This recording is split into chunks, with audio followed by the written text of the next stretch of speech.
देवर्षि नारद बहुत बड़े संत थे। वे जहाँ चाहें आ जा सकते थे।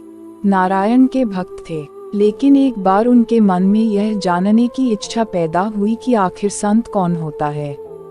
श्री कृष्ण जी के पास गए और अपनी जिज्ञासा बताई। बोले, भगवान, मेरी शंका का समाधान करें। श्री कृष्ण ने कहा, नारद जी, आप अमुक यादव के पास जाओ।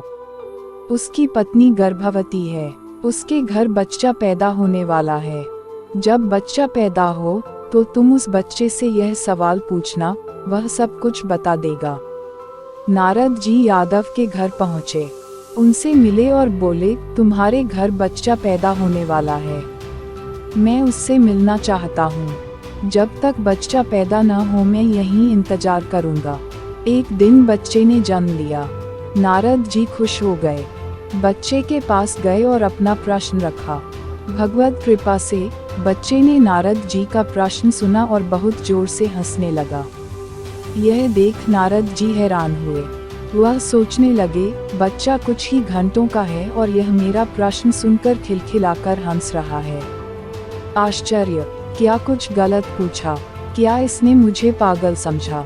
लेकिन यह तो बच्चा है, इन दुनियावी चीजों का इसे क्या पता।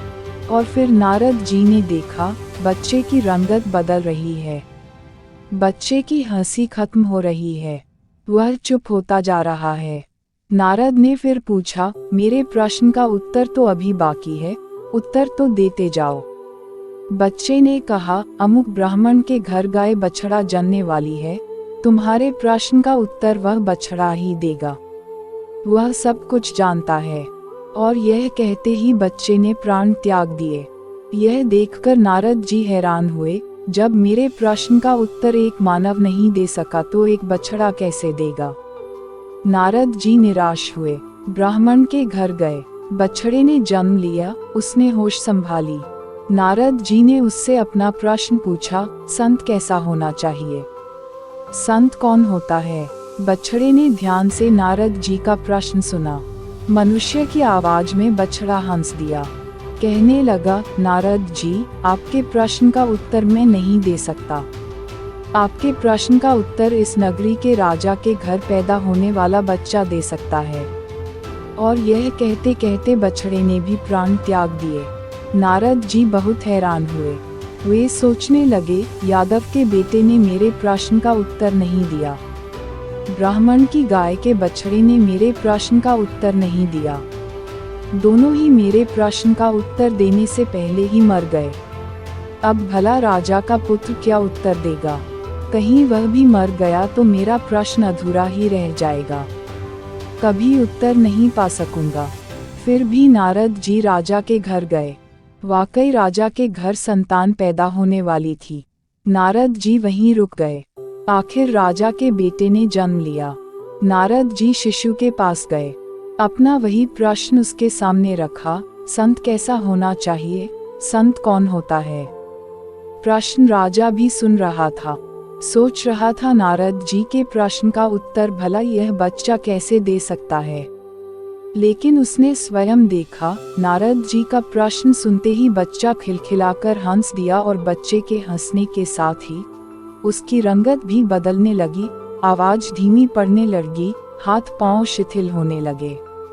यह देख नारद जी डर गए।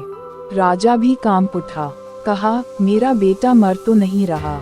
लेकिन नारद जी ने राजा के बेटे से पूछा, तुम्हारी आवाज धीमी को रही है, तुम्हारी हंसी बंद हो रही है, लेकिन तुम्हें मेरे प्रश्न का उत्तर अभी देना है।